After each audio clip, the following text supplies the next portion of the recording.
Hello বন্ধুরা, আর তোমরা কেমন রয়েছো?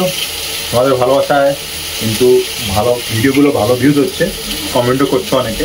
তো এইভাবে ভালোবাসা রেখো। তো তোমাদের ভালোবাসার জন্য আরও একটা আজকের নতুন রেসিপি নিয়ে চলে এসেছি। সজনে ডাঁটা ড্রামস্টিক প্লাস আলু দিয়ে আর তেলাপিয়া মাছ দিয়ে ঝোল। তো এইটা আজকের মেনু হতে চলেছে। তো তোমরা দেখো কীভাবে বানাই।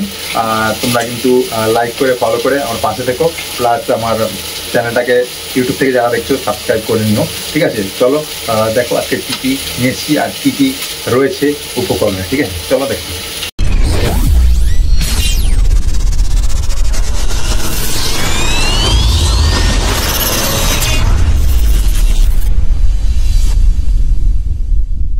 আমি প্রথম দেখিয়ে দিচ্ছি তোমাকে। দেখতে পাচ্ছ এইভাবে সজনে ডাঁটাগুলো কাটা রয়েছে, প্লাস আলুটা এইভাবে পিস থাকবে। ঠিক আছে, বাঙালি স্টাইলের কাটিং। ঠিক আছে, তো এইরকমভাবে রেডি করে নেবে, নিয়ে জলে ডুবিয়ে রাখবে। আর সঙ্গে নিয়ে নেবে এই যে জিরা ধনে বাটা, আর এখানে পেঁয়াজ কুচি প্লাস টমেটো আর তেজপাতা। ঠিক আছে, আর মাছটা চলছে সম্রানো চলছে, দেখতে পাচ্ছ এই যে সম্রানো হচ্ছে মাছটা।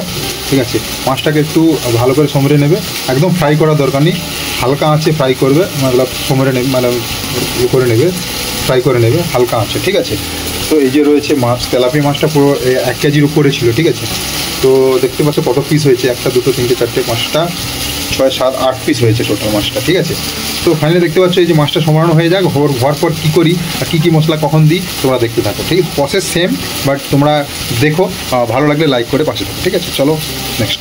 ধরো এখন দেখতে পাচ্ছ কড়াই অলরেডি গরম আছে। ঠিক আছে, এখানে আমি একটু হালকা করে তেল দিয়ে দেবো। ঠিক আছে, তেল কিন্তু আমি সাদা তেল ইউজ করছি, তোমরা চাইলে সরষা তেলও ইউজ করতে পারো। কম তেলই দেবো। ঠিক আছে, তেল বেশি দেবো না, এই তেল হলেও চলবে। ঠিক আছে, অল্প তেলেই রান্না হবে।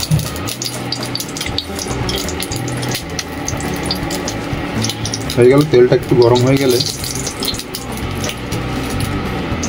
দিয়ে দেবো একটু জিরা। ঠিক আছে,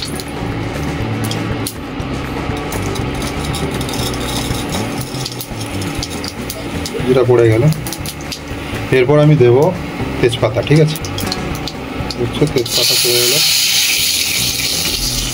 এরপর আমি দেবো কাঁচা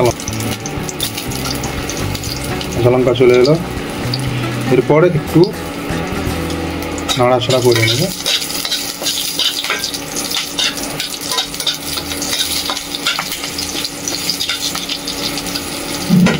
প্রায় হয়ে এসছে, মানে এরপর আমি কিন্তু দেব চলে এলো পেঁয়াজ।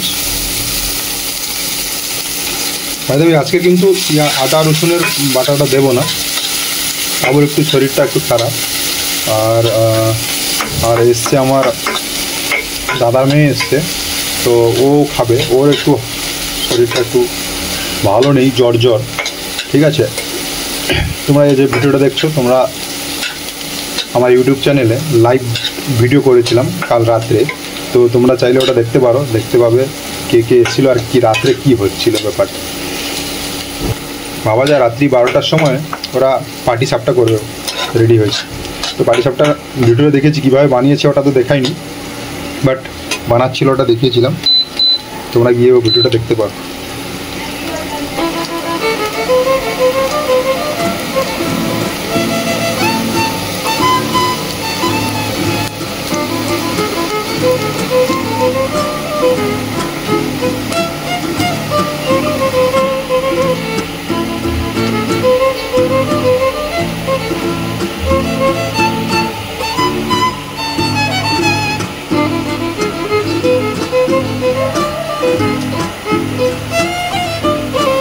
তো বন্ধুরা এখন আমি দিয়ে দেবো টমেটো। ঠিক আছে, পুরো দেখতে পাচ্ছ অনেকটা হয়ে গেছে, অনেকটা কষা হয়ে গেছে।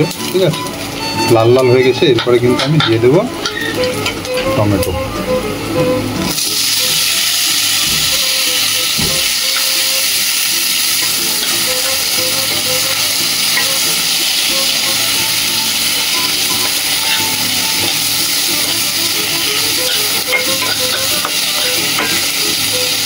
এবার আমি দিয়ে দেবো অল্প করে হলুদ গুঁড়ো, এখন আমি দিয়ে দেবো স্বাদ মতো একটু লবণ, এবার দিয়ে একটু লঙ্কা গুঁড়ো। দেওয়ার পর এগুলোকে একটু হালকা করে মাখিয়ে নেবে। দেখবে এরকম একটা অবস্থায় পৌঁছে যাবে জিনিসগুলো। এরপরে কিন্তু তোমাকে দিয়ে দিতে হবে হালকা করে জল, কারণ এখন ঠিক কড়াটা গরম হয়ে গেছে, মাছগুলো পুরো জলে ফ্রাই হয়ে গেছে। ঠিক আছে,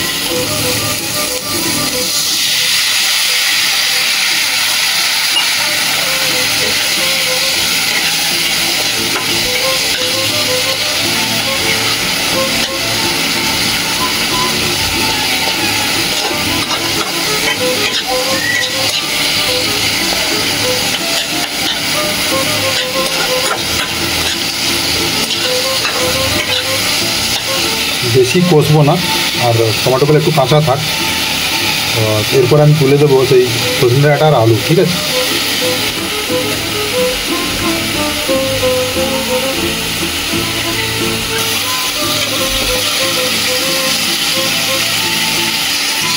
নাড়িয়ে নেব।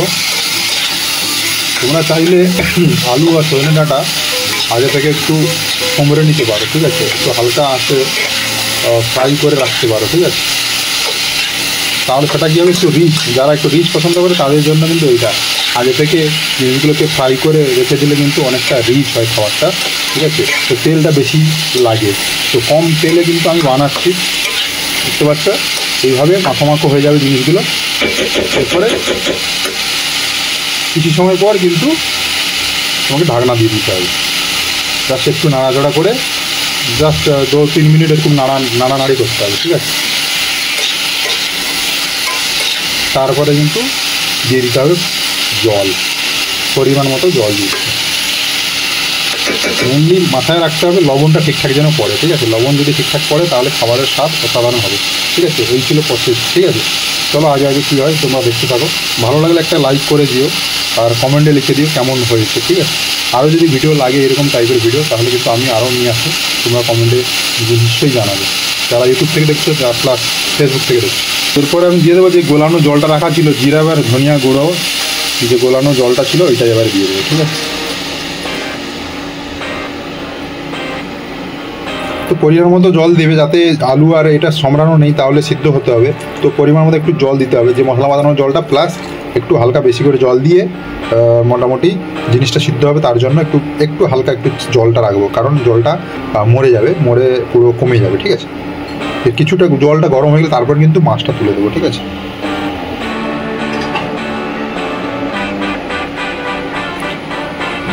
তো বন্ধুরা বনশঙ্করি আমি বাজার করতে গেছিলাম, ওখান থেকে নিয়ে এসেছিলাম আপেল। ঠিক আছে, আপেলটা বাচ্চাটা স্কুলে লাগে, তার জন্য মাঝে মধ্যে নিয়ে আসতে হয় ফলগুলো ওকে দিতে হয়, কারণ স্কুলে স্ন্যাক্সে এখন এক্সাম চলছে, ওই জন্য উল্টোপাল্টা খাবার দেওয়া যাচ্ছে না।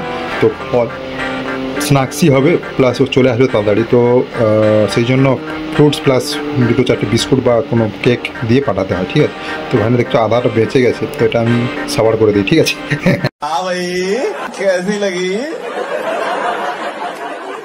আগে স্বাদ তো কেন নাচো কারণ কাটা ফল রেখে দিলে কি হয়, খারাপ হয়ে যায়। ঠিক আছে, অনেক সময় থাকবে, ওই জন্য রেখে লাভ নেই, খেয়ে নিই। ঠিক আছে, আর তোমার দেখতে থাকো ভিডিওটা। ঠিক আছে, লাস্ট অব্দি কীরকম কালার আসে আর ঝোলটা কেমন লাগে। আর ঠিক আছে, আজকে কিন্তু টেস্ট করবো না, কারণ যেহেতু টাইম হয়ে যাচ্ছে বেরিয়ে যাবো, ওই জন্য আর টেস্ট করাটা হবে না। ঠিক আছে, টেস্টের ভিডিওটা দেখাতে পারবো না এই ভিডিওতে, জাস্ট বানানোর প্রক্রিয়াটা তোমাদেরকে দেখালাম।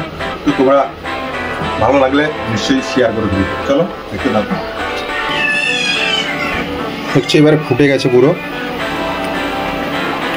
এরপর কিন্তু দিয়ে দেব মাছগুলো। তো তোমরা 3 জন খাবে, তো 3 পিসই দেবো, আমি খাবো না আজকে। ঠিক আছে,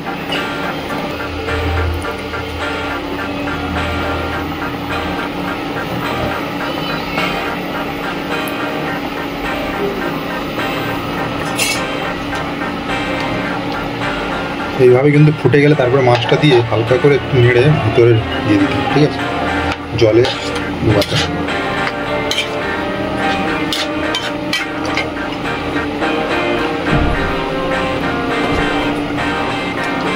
দেখছো পুরোপুরি ডুবে গেছে জিনিসটা। এরপর ঢাক্কান লেগে যাবে। খালাস, এরকমভাবে 10 মিনিট ফুটিয়ে নেবে, তারপরে কিন্তু হয়ে যাবে তোমার সিদ্ধ হয়ে যাবে। আলুটা সিদ্ধ হয়েছে কিনা চেক করে নেবে, একটু লাস্টের দিকে একটু লবণটা একটু চেক করে, লবণটা কম বেশি হলে টেস্ট করে দিয়ে দিও, ঠিক আছে। তো এই ছিল আজকের ভিডিও। তোমরা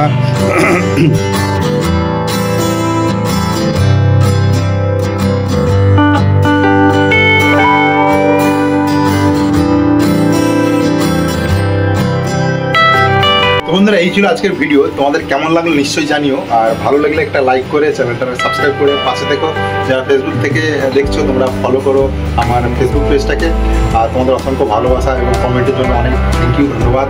আর তো চলো, বাই বাই, দেখা হচ্ছে নেক্সট কোনো ব্লগে। ভালো থেকো, সুস্থ থেকো, ও তোমার আশেপাশে পরিষ্কার পরিচ্ছন্ন। বাই।